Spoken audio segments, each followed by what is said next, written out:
day. It's a happy, happy day.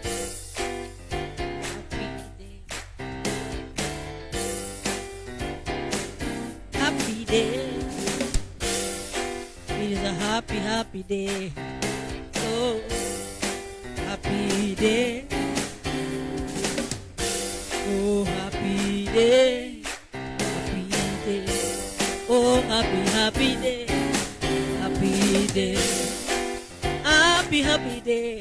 Happy day. Thank you, Jesus. It is a happy day. We love you, Jesus. We exalt you. Good morning, boys and girls. It's a wonderful Sunday. We exalt the Lord and we lift him up for giving us such an awesome time and opportunity just to be in his presence. And I know that this morning you are well and that God has been with you. He has protected you. And that is why today we are so happy that God has given us life. He has given us breath. We can only say thank you to our God. Hallelujah. Karibu sana. Our parents at home, our children. Karibuni sana to this children's service in the name of Jesus Christ. I want just to speak a prayer before we begin in the name of Jesus Christ. Are you ready for me? Let us bow down our heads and pray and thank God for the opportunity. Father, in Jesus' name, we exalt your holy name. Thank you, Lord, that you are with us. Thank you, Jesus Christ, that if it were not for you, we could not have seen this day. But because of your grace and mercy, Lord, we have been able to see this day. May your name be glorified. May your name be adored. For there is none else besides you. We worship and give you glory for the love that you have for us. We worship you. In Jesus' mighty name I pray. Amen. Wow. Today we have a very interesting topic to talk about. Last week we were just having a discussion about being lazy. And I hope that you learned something from that topic in Jesus' name. So today we're going to look at the love of Christ and the way Jesus is always so concerned about our problems, our troubles. When we are sad, when we are sick, Jesus is always concerned. So today we just want to speak about Jesus, our healer. Okay? That is our title today, that Jesus is our healer. And we are going to look at a Bible story where Jesus healed somebody. Amen? There was a young girl and Jesus healed her.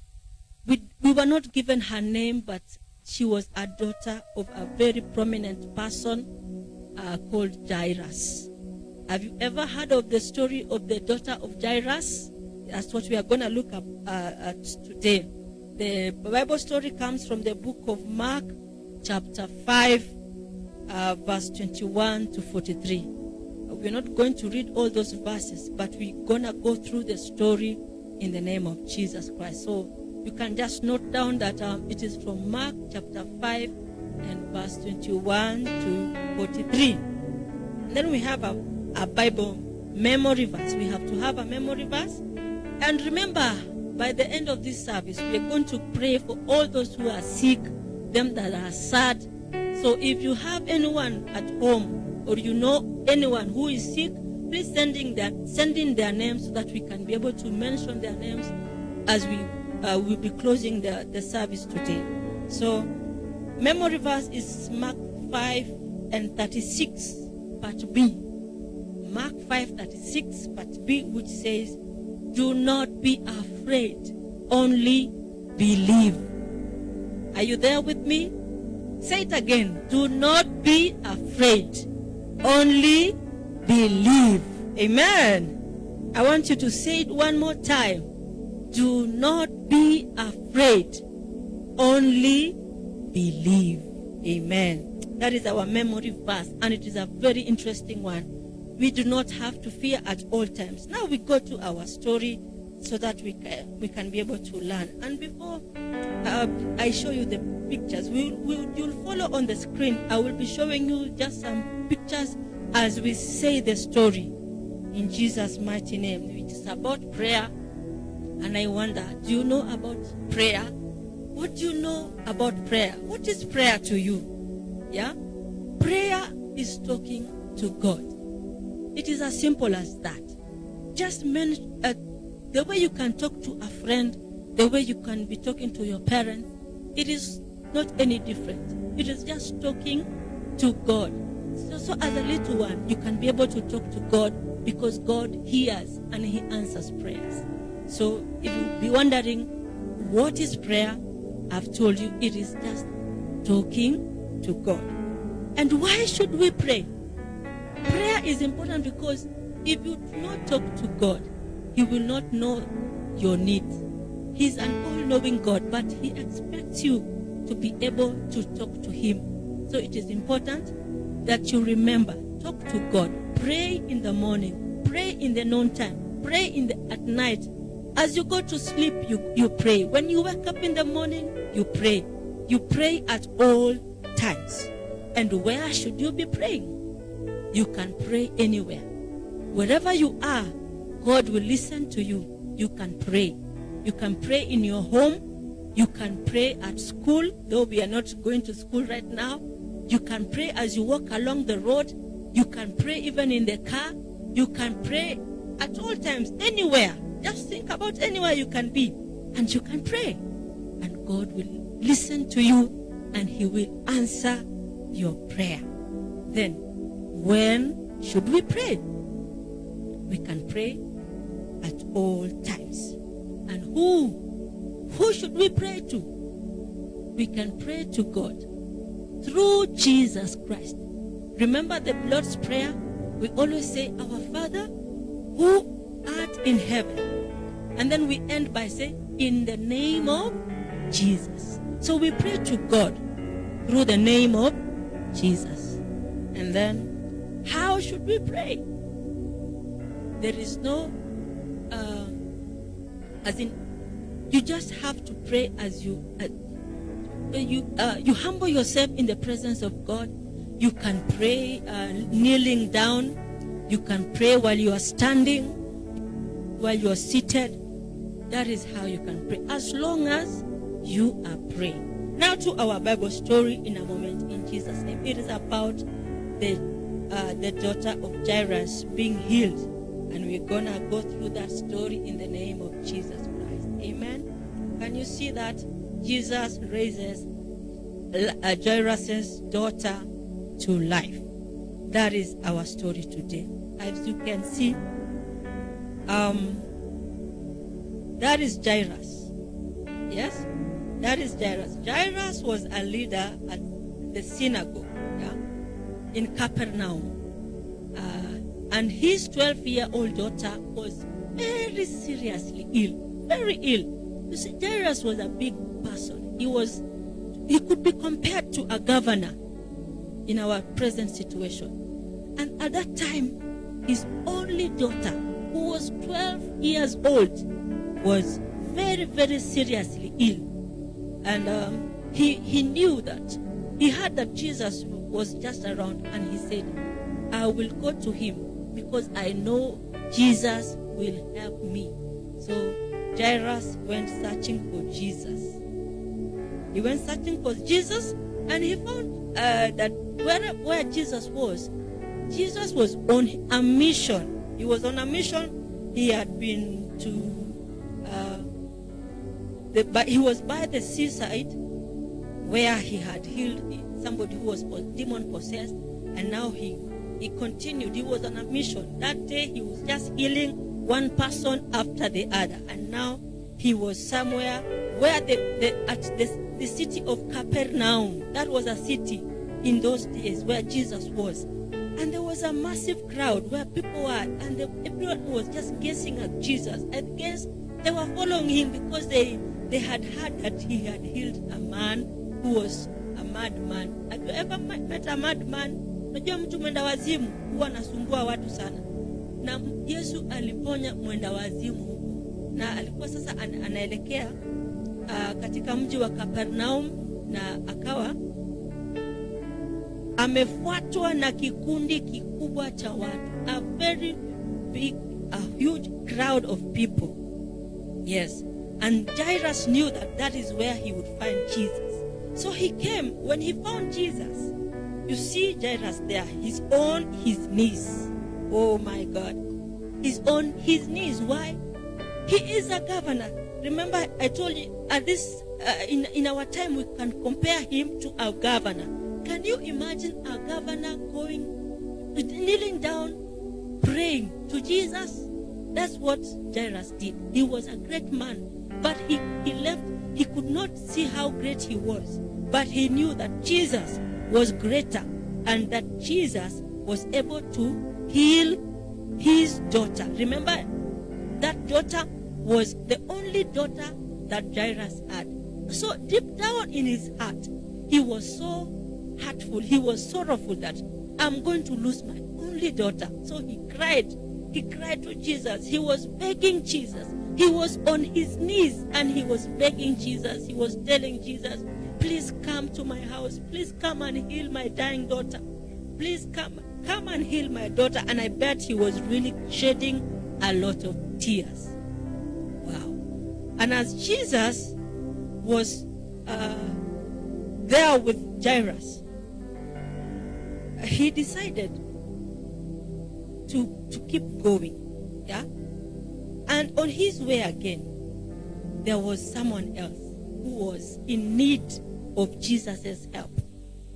There was a woman. Can you see a woman over there?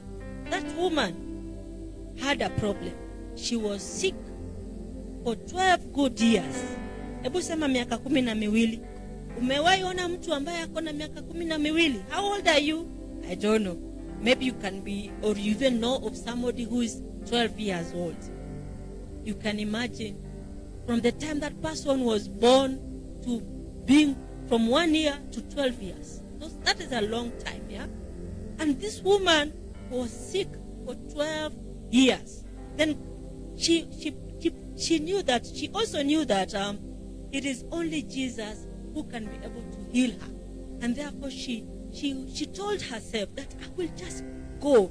I will just go and touch the hem of the garment of Jesus. And she did that. She touched the hem of Jesus and she got healed. And then Jesus asked, hey, who is that who has touched the hem of my garment? And the disciples were wondering. They were telling him, hey, we are so many over here. How comes you are asking at who has touched you? We are many people touching you. But Jesus knew there was a particular person who had touched him because he knew something had happened. And the woman who had touched Jesus was so afraid. She didn't know what could be happening to what would happen to her if she said she was the one. But she said, I'm going to say that I am the one. So she went to Jesus and she confessed. She said, I am the one who touched you. And Jesus told her, do not be afraid, my daughter.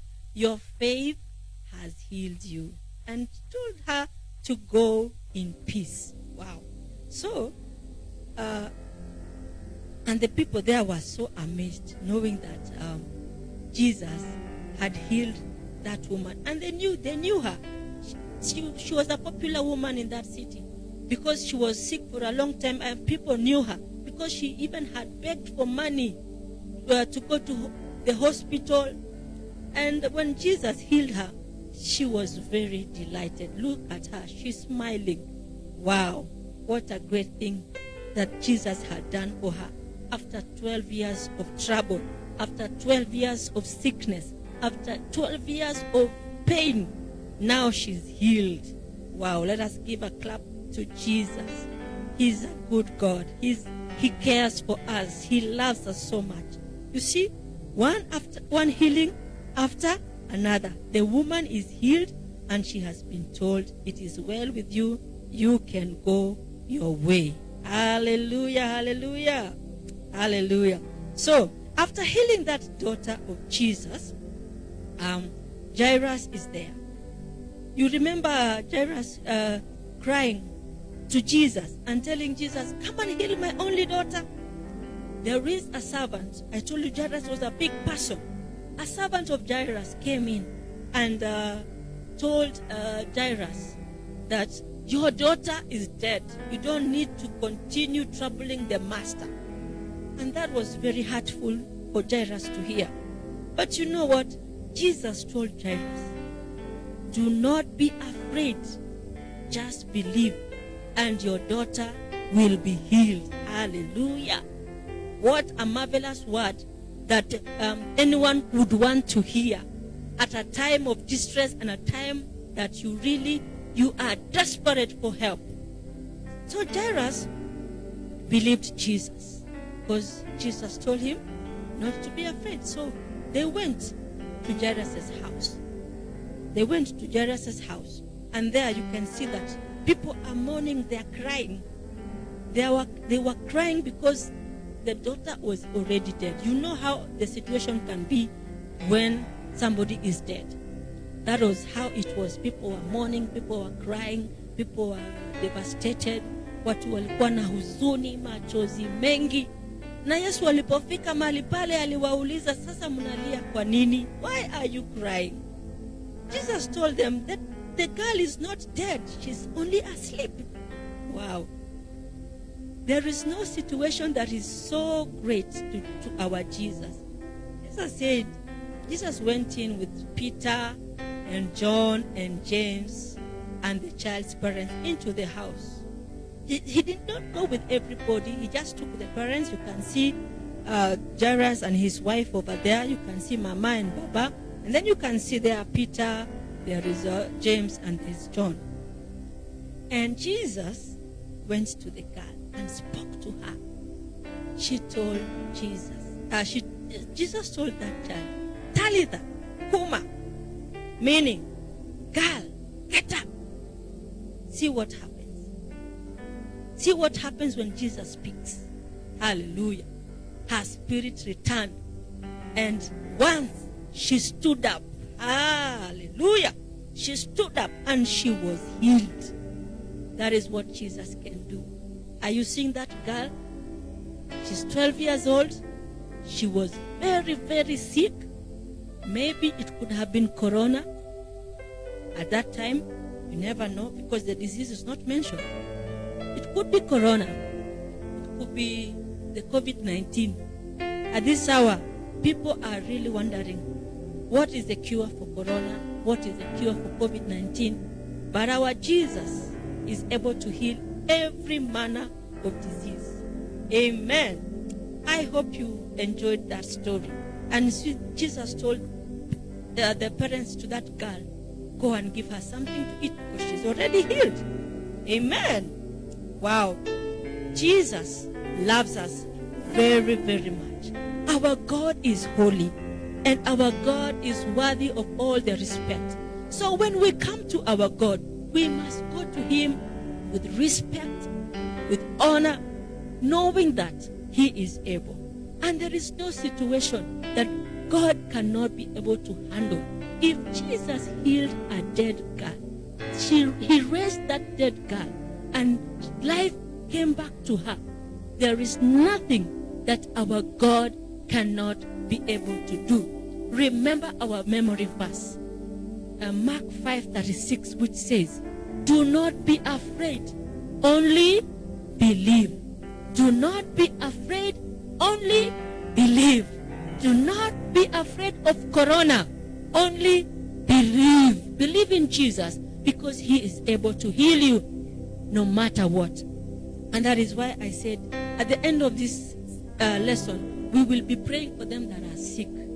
If you know of somebody who is sick, if you know of somebody who is troubled, if you know of somebody who is sad, maybe they have lost their loved one, we want to pray with those people in the name of Jesus Christ.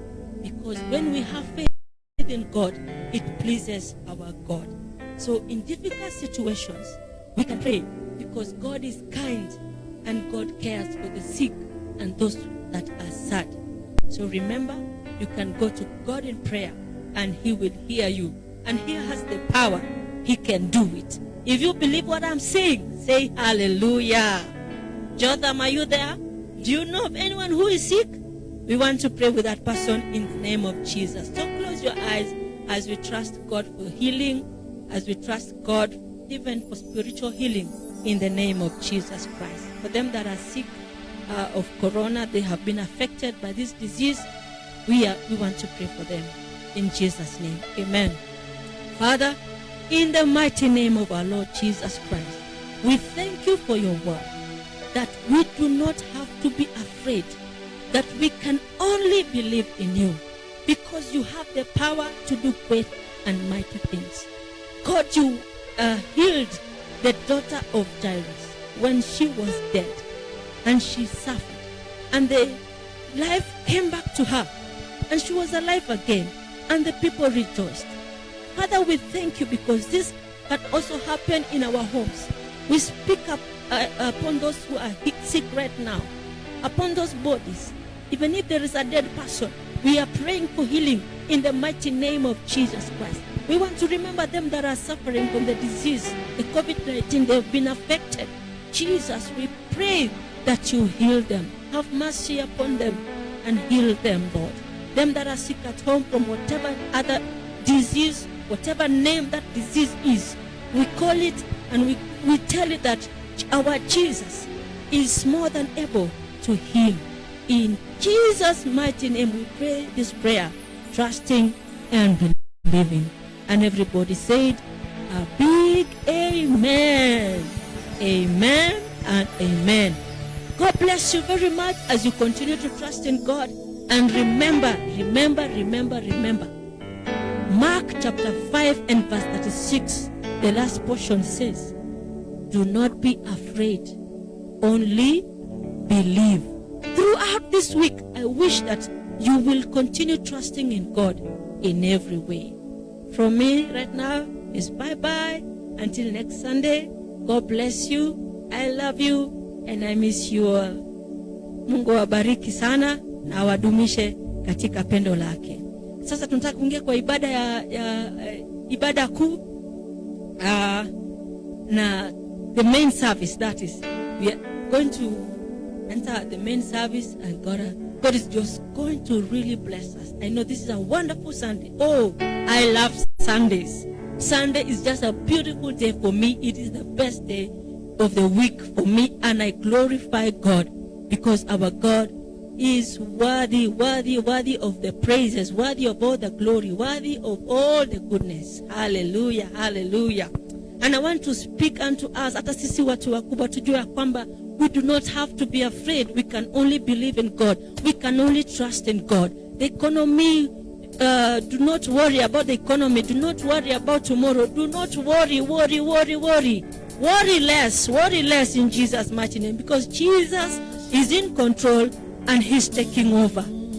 Mimi sitaki kufikiria mambo mengi, lakini nataka kuanzia kuwa nataka kuangalia uone katika kila hali. Wacha sababu ya ibada katika jina la Yesu. Pokea sifa, pokea utukufu, Mungu mwenye utukufu wote. Wewe unastahili sifa. Tunakiri ya kwamba hakuna Mungu mwingine ila wewe tu.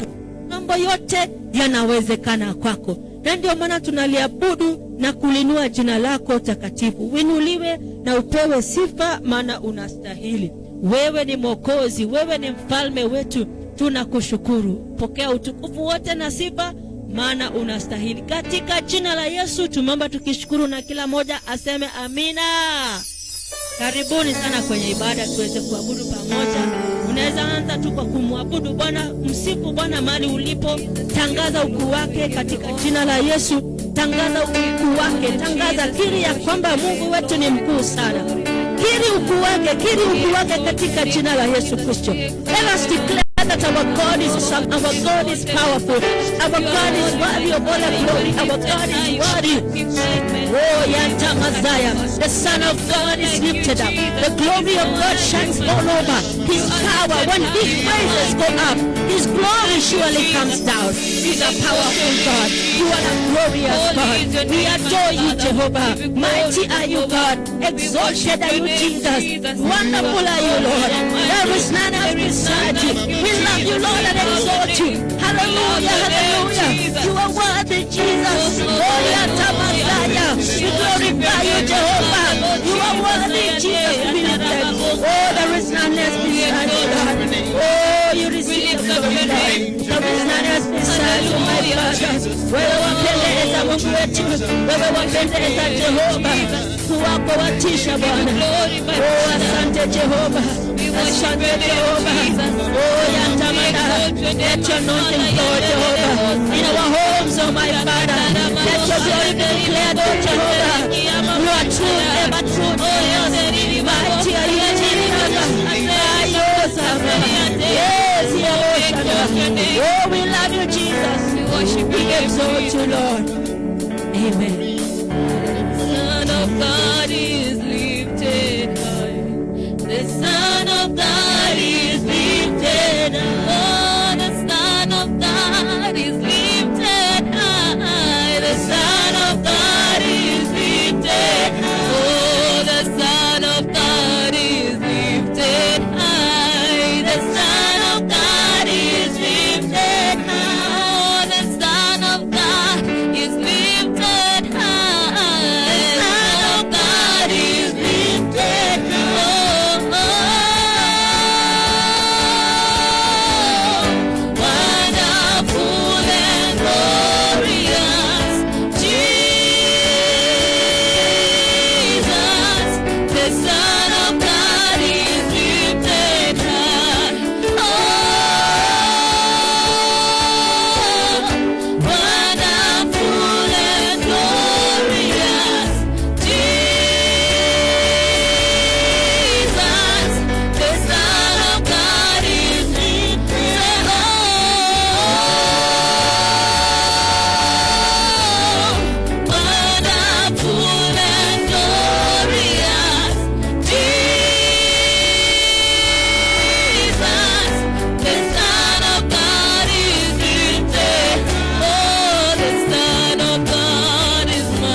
glorified above every other name. There is no one else besides you, Lord. Hallelujah. We lift up your name, God. Oh, you are lifted. In our nation, Lord, you are lifted. In our hearts, you are lifted, Lord. You are glorified, Lord. We worship your name, Father. Oh, hallelujah. Yes, yes. Amen. Natamani kujue, nikufahamu Bwana. Nafsi yangu yatamani, ninataka nikujue. Nataka nikujue, nikufahamu Bwana.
celebrate you, Jesus. We celebrate you, Lord. We celebrate your great love unto us, oh my God. You, Jesus. We celebrate unto you, Lord. We worship and give you, Lord.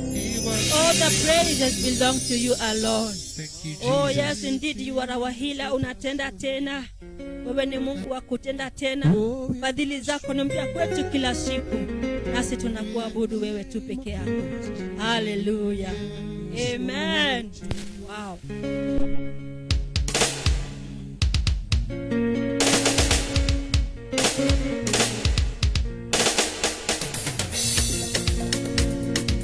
Piga makofi pamoja na sisi tumwimbie Bwana wimbo mpya asubuhi ya leo.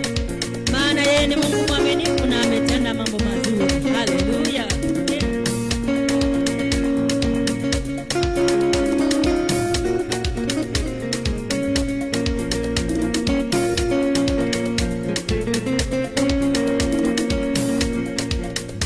Mwimbie Bwana, msifu Bwana, ametenda mambo ya ajabu.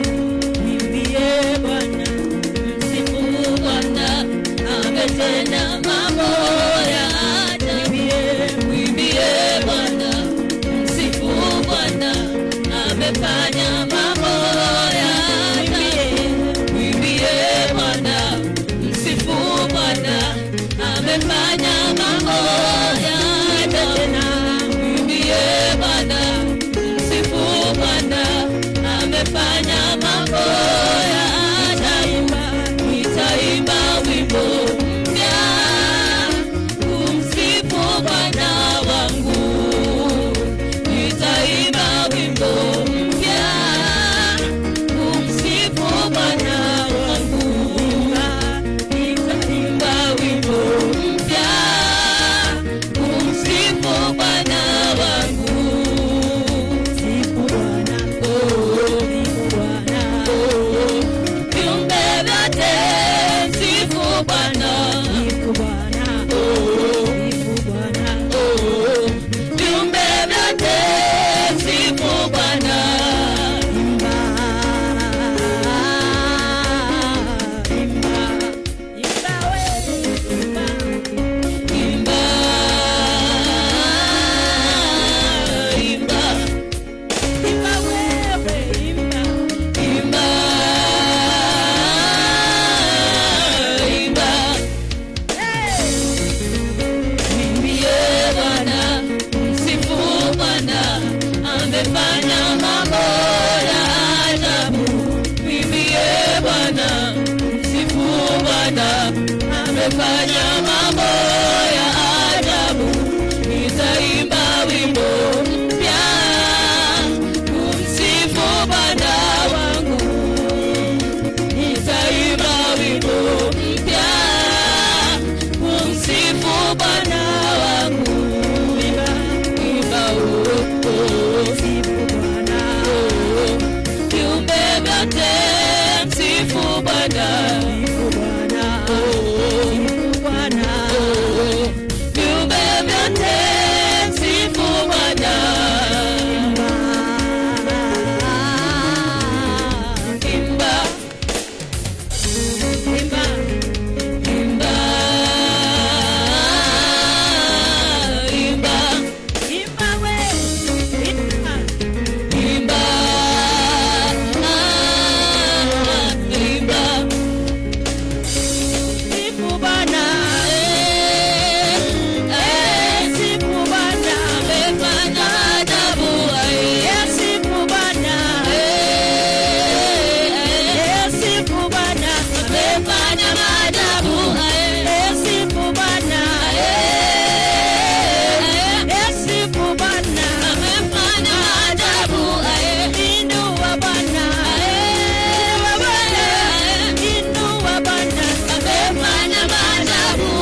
utabaki kuwa Mungu. Haleluya, utabaki Bwana. Tunakurudishia utukufu wote, tunakurudishia wakati Kenya ametukumbuka, wakati Mungu ametuhifadhi ya kwamba hatujafa wengi, hata kama tumekuwa wachache tu, lakini utukufu maana